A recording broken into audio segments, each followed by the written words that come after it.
화요일 저녁에는 이 두 분과 함께하고 있죠. 정 PD와 김 기자, 정현호 KBS 스포츠 PD, 일간스포츠 김지한 기자 나오셨습니다. 안녕하세요. 안녕하세요. 자, 메이저리그 개막을 했으니까 2021 시즌 공식 주간 MLB를 오픈해 보겠습니다. 네. 류현진 선수 개막전 활약 얘기해 볼까요? 네, 류현진 선수가 개막전에 또 등판을 했죠. 3년 연속 개막전 등판이었고 5와 3분의 1이닝 동안 피안타 4개, 삼진 5개, 볼넷 하나 내주면서 2실점했고요. 상대가 난적이었던 양키스라는 점을 감안하면 그래도 무난한 출발이었던 것 같습니다. 이렇게 하면서 개막전 통산 성적이 16이닝 동안 16피안타, 평균 자책점 3.38, 이 정도면은 뭐 에이스다운 무난한 성적인 것 같습니다. 그래도 홈런 하나는 좀 아쉬웠네요. 네, 류현진 선수가 이날 92개 공을 던졌거든요. 네. 뭐 따진다면은 실투 1개가 아쉬웠다. 뭐 이렇게 또 이야기를 해볼 수 있을 것 같은데요. 이날 경기의 투구 분포를 보면은 체인지업이 36%, 그러니까 33개를 기록을 했고, 이 컷 패스트볼이 26개, 28%, 나머지 이제 직구, 커브, 슬라이더 되게 다양하게 이제 던졌고, 또 직구 최고 구속이 시속 148km가 나왔다는 것도 굉장히 좀 눈길을 끌었습니다. 그렇죠. 이 초반부터 좀 굉장히 직구가 꽤 괜찮았고요. 하지만은 그 2회 이 게리 산체스한테 이제 던진 공이 가운데로 몰리면서 그렇죠. 이것을 산체스가 이제 124m짜리 이제 홈런을 치면서 이 상황은 아쉬웠지만 바로 또 그 뒤에 이 류현진 선수가 9타자 연속 범타를 처리했던 부분, 그리고 5회 2사 1, 2루 위기 상황에서 또 이닝을 마무리했던 부분, 이런 부분들은 굉장히 높이 살만했던 그런 장면이었습니다.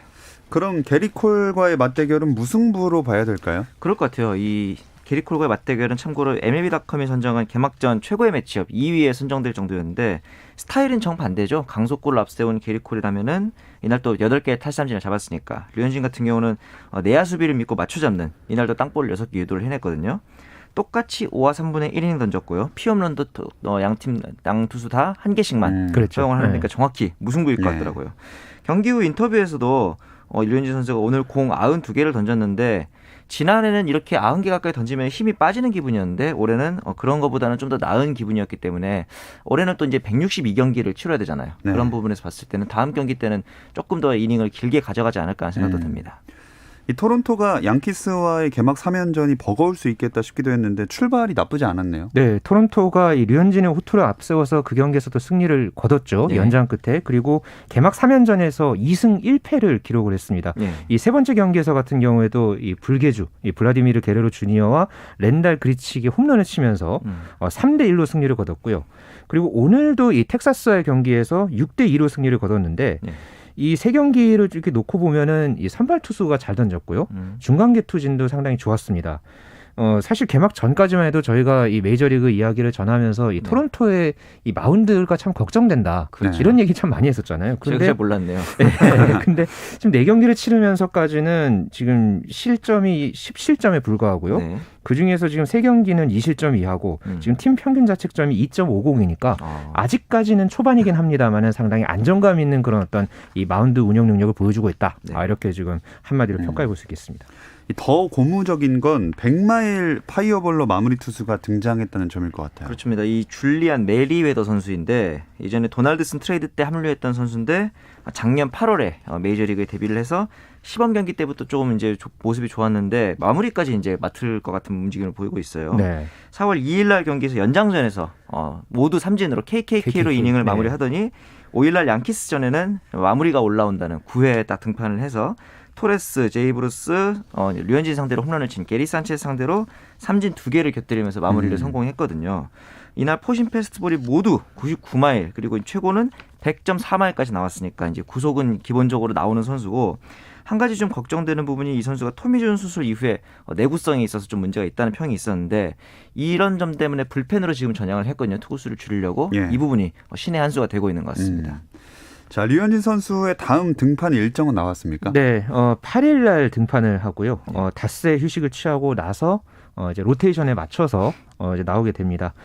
참고로 이 류현진 선수가 2013년 빅리그에 입성하고 나서 한 번도 텍사스를 상대한 적이 없었거든요. 네, 좀 신기하더라고요. 예, 그랬기 때문에 이번 이 경기 결과가 또 상당히 좀 관심을 모으고 있고요. 만약에 이 양현종 선수가 좀 이 콜업이 됐었다면은 조금 맞대결도 한번 기대를 해보지 않았을 수 있었을 텐데 일단은 이번에는 조금 그런 상황은 좀 있어 보이기가 좀 쉽지 않아 보입니다. 네.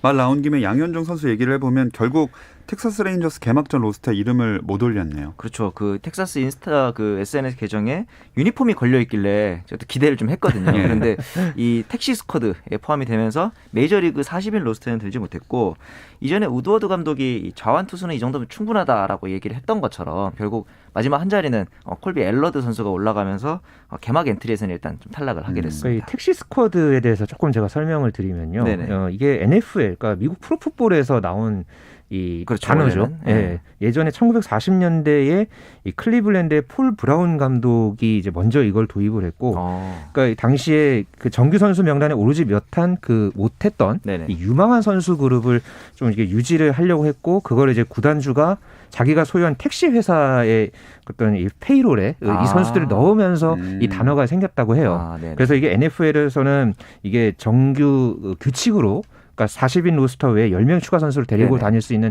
그 제도가 생겼는데 네. 메이저리그가 이게 작년에 코로나19 상황이 터지니까 네. 마이너리그를 못 했잖아요. 네네, 맞아요. 그러면서 이제 그 선수들을 이제 택시 스쿼드라는 이제 이름으로 해서 네. 원정 경기에 5명을 이제 데리고 다닐 수 있는 네네. 그런 이제 제도가 이제 도입이 돼서 이게 좀 생겨났습니다. 근데 텍사스 투수들이 개막전에서 무너지는 걸 보니까 양현종 선수에게도 기회가 오지 않을까 이런 생각 들더라고요. 그렇습니다. 이게 또 불행 중 다행으로 다행이라고 할 수 있을지 모르겠지만 개막전에서 7명의 투수가 15피안타에 볼넷 8개 내주면서 14실점을 했고 개막 2연전에 등판한 모든 투수가 다 실점을 했습니다. 2연전을 도합하면은 모두 25실점이 되는데 이 기록은 텍사스 역사상 개막 2연전을 통틀어서 최다 실점입니다. 무려 이제 94년 이후로 최다 실점이고 오늘도 이 마이크 폴티네비치 선수가 선발 등판했는데 4이닝 4실점하면서 역시나 좋지 않은 분위기거든요. 양현종 선수가 택시 스쿼드에서 메이저리그로 콜업 될 가능성도 있어 보입니다. 자, 그리고 샌디에이고 파드리스 김하성 선수는 대타로 메이저리그 데뷔전을 치렀습니다. 네, 데뷔전을 이제 치렀고 다행히 그래도 두 번째 경기였죠. 이 애리조나와의 경기에서 4타수 2안타 1타점. 네. 이 경기에서 멀티 히트 그리고 메이저리그 진출 후에 첫 번째 타점까지 기록을 했었죠. 오늘 그 샌프란시스코와의 경기에도 김하성 선수가 출전을 했습니다. 맞습니다. 그런데 이 경기에서 이 타티스 주니어가 원래는 먼저 선발을 출전을 했는데 이 경기에서 그 3회 말 이 타티스 주니어의 이 두 번째 타석에서 이 헛스윙 삼진을 당한 다음에 이 상당히 좀 그러니까 고통스러워하는 그런 어떤 장면이 있었죠. 그 상황 직후에 김하성 선수가 대신 들어갔고 5회 첫 타석에서는 유격수 뜬공, 6회에 1루수 뜬공, 그리고 9회는 삼진을 당하면서 오늘 3타수 무안타, 현재 타율은 2할 2푼 1리를 기록 중입니다. 이 타티스 주니어 부상당한 게 심상치 않아 보인다는 얘기가 있던데요. 그렇죠. 이게 지금 스윙 이후에 왼쪽 어깨가 이렇게 뒤로 접겨지면서 왼쪽 어깨 탈구 증상.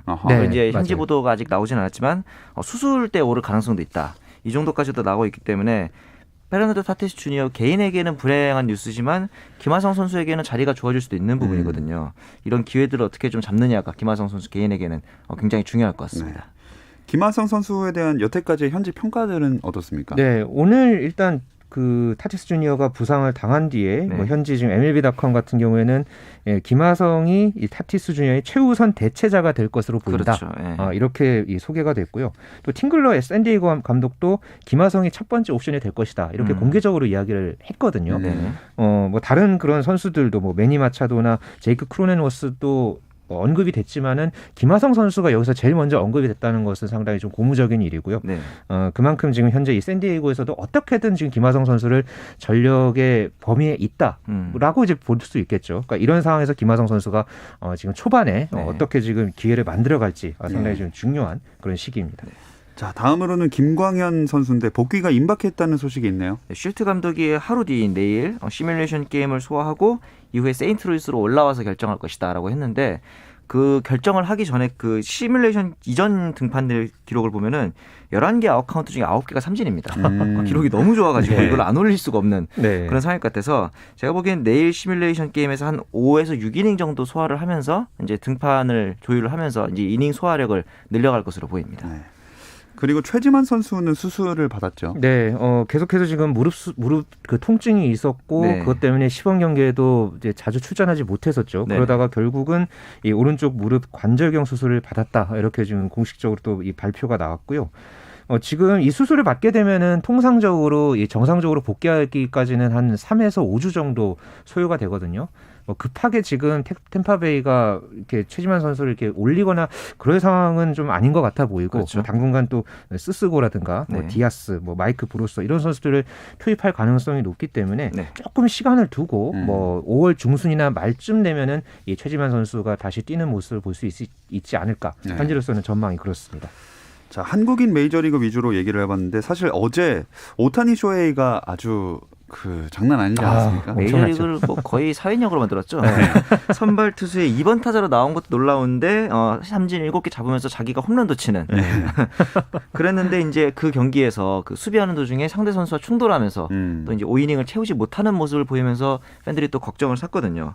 그런데 오늘 또 마침 다행히 대타로 나오면서 좀 몸 상태에 큰 지장이 있는 것 같지는 않아 보이긴 했습니다. 아니 홈런에다가 승리 투수까지 챙기면 참 좋은 마무리였을 텐데. 그렇죠. 기록도 상당히 많은 기록들을 세웠어요. 맞아요. 오타니 선수가 어제 이 100마일 이상 던진 강속구가 9개나 됐고요. 네.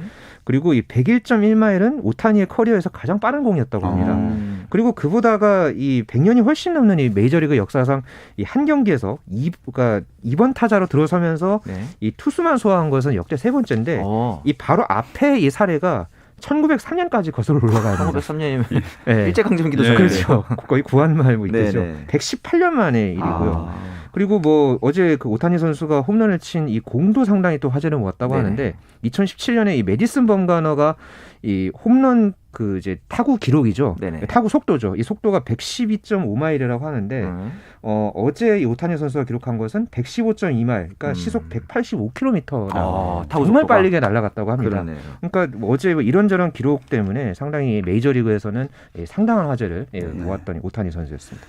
부상도 심하지 않아 보이니까 좀 다행이고요. 네. 이 밖에도 메이저리그 팬들의 눈길을 모았던 이슈 있으면 짚어주시죠. 세인트루이스와 이제 신시내티 경기에서 메이저리그 1호 벤치 클리어링이 발생을 했죠. 그러면서 이제 벤치 클리어링을 유발을 했던 닉 카스테야노스에게 징계를 사무국이 내리자 우리의 그 바우어 선수가 또 발끈합니다. 무슨 벤치 클리어링 할 수도 있지 징계까지 하느냐. 네. 역시 좀 특이한 선수이다 싶기도 하고 반면에 이 디트로이트 타이거즈의 아킬 바두라는 선수가 있는데 메이저리그에 데뷔해서 첫 타석 초구 대부분은 그냥 좀 보잖아요. 그렇죠. 이거를 그냥 홈런으로 기록해버립니다. 오. 그리고 그게 어제였는데 그 다음날에 또는 오늘은 말로 홈런을 또 쳤어요. 이런 걸 보면서 타이거즈가 지금 약간 하위권에 있기 때문에 팀 특성상 스타가 돼서 기회를 많이 받을 수 있을 것 같은 그런 잠재력이 보입니다. 네, 저도 하나 또 추가로 드리자면 메이저리그 올스타전이 올해 또 예정이 돼 있는데요. 네. 원래는 이게 애틀랜타 브레이브스의 홈구장이죠. 이 트위스트 파크에서 네. 열릴 예정이었었는데 이게 좀 정치적인 문제 때문에 이 메이저리그 사무국이 항의하는 차원에서 이걸 옮겼습니다. 그래서 콜로라도 로키스의 홈구장인 코어스필드에서 네. 개최가 될 예정이고요. 코어스필드에서 이 올스타전이 열리는 것은 1998년 이후에 그러니까 23년 만의 일입니다. 워낙 이 코어스필드는 또 이 홈런 공장장이다. 이런 얘기 많이 나오잖아요. 홈런 더비 엄청 홈런 많이 나오거든요. 네, 그러니까 저도 그게 굉장히 좀 기대가 됩니다. 네, 얼마나 홈런이 나올지 그것도 기대가 됩니다. 자, 주간 MLB는 여기서 마무리를 하겠고요. 다른 스포츠 이슈들은 잠시 쉬었다 와서 이어가 보겠습니다.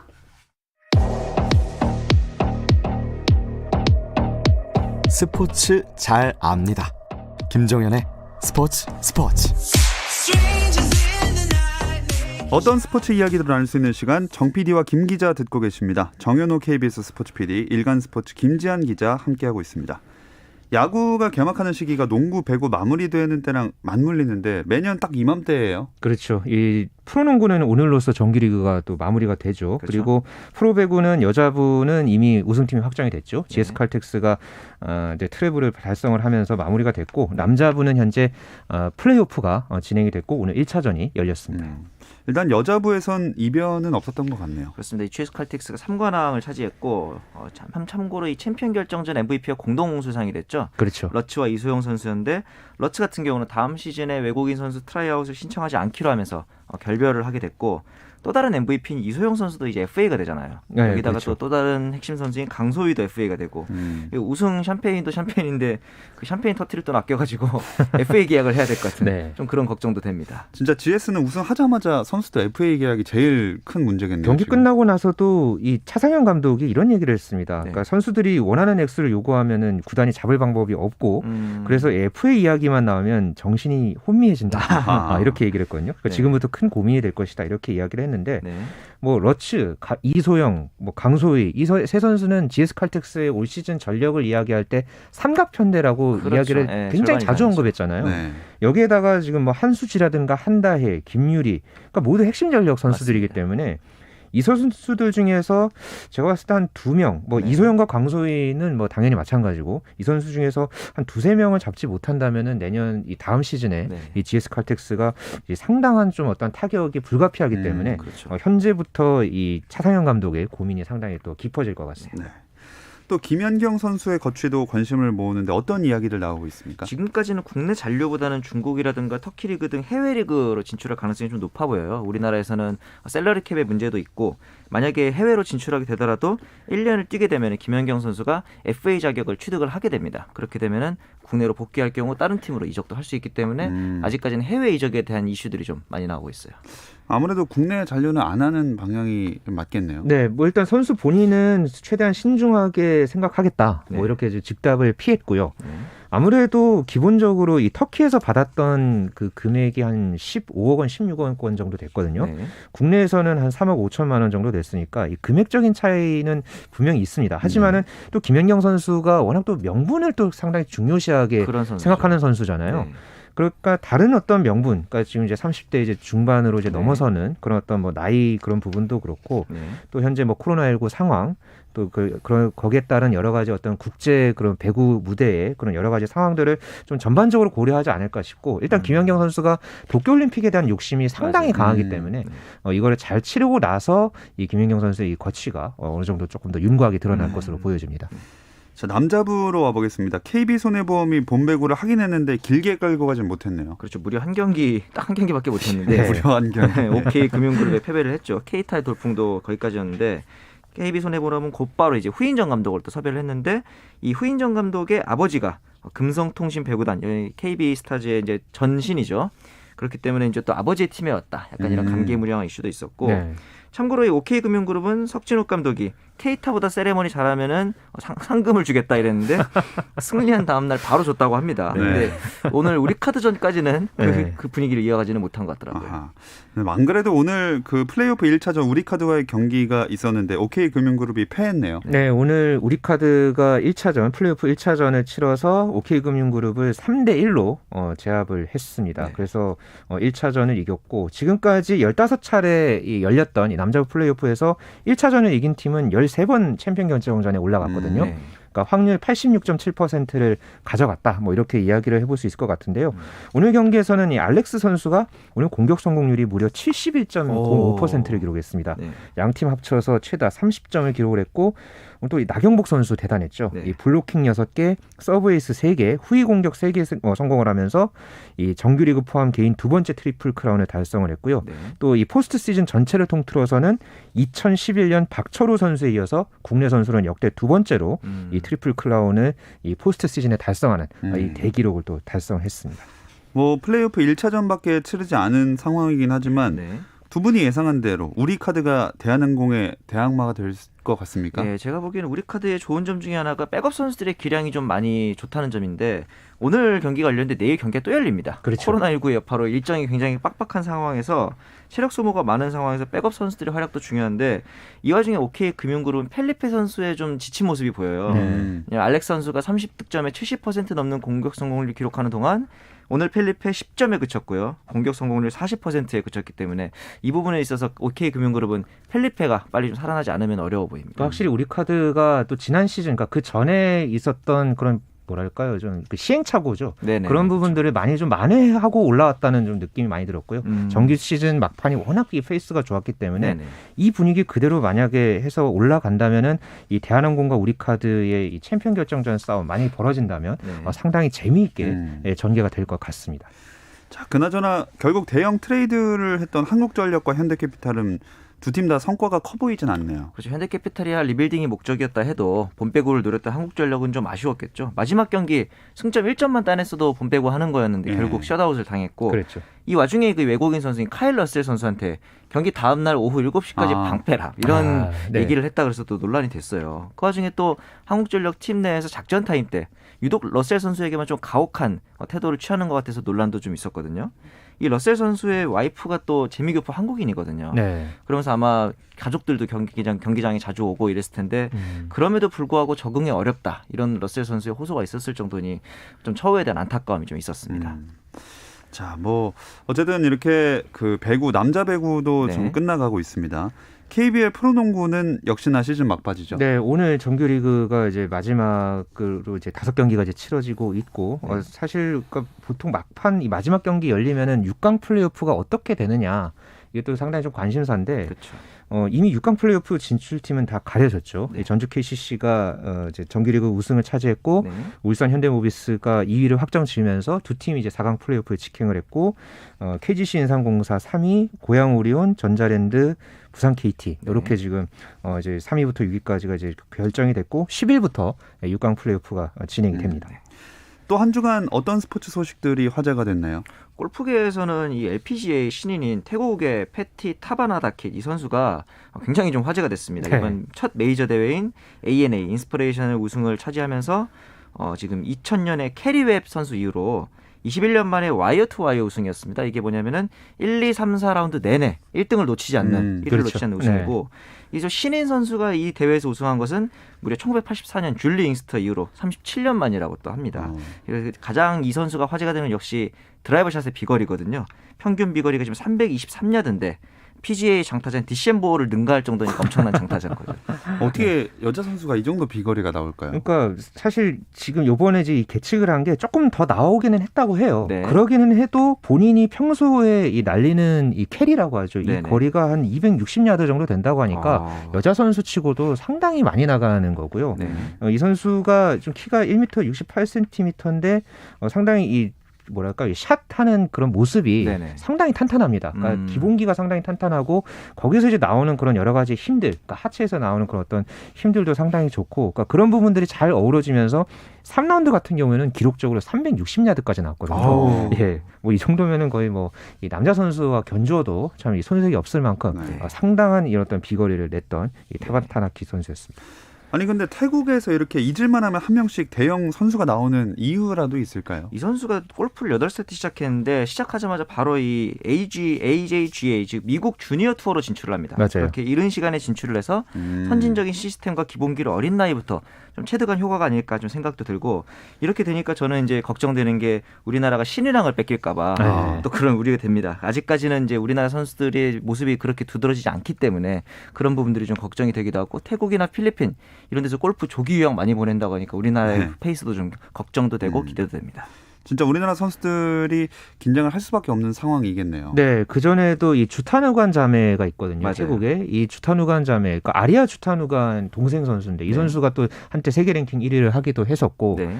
뭐 오늘 이 발표가 됐던 이 세계 랭킹에서도 이 타바타나키 선수가 103위에서 13위로 네. 90계단이나 뛰어올랐습니다. 뭐 물론 현재 고진영 선수가 1위, 박인비 선수 2위, 또 김세영 선수 3위 네. 그대로 현재 유지를 하고 있지만 이 선수가 앞으로 계속해서 또 좋은 모습을 보여주고, 또 뭐 다른 선수들도 지금 이 태국 필리핀 쪽에서 많은 그 우수한 선수들이 나오고 있거든요. 네. 좀 앞으로 이 한국 선수들 입장에서는 조금 더 긴장을 해야 하는 그런 분위기입니다. 자, 이 이야기를 끝으로 오늘 정 PD와 김 기자는 마치겠습니다. 정현호 KBS 스포츠 PD, 일간 스포츠 김지한 기자와 함께했습니다. 두 분 고맙습니다. 감사합니다. 감사합니다. 내일도 별일 없으면 꼭 좀 들어주세요. 김종현의 스포츠.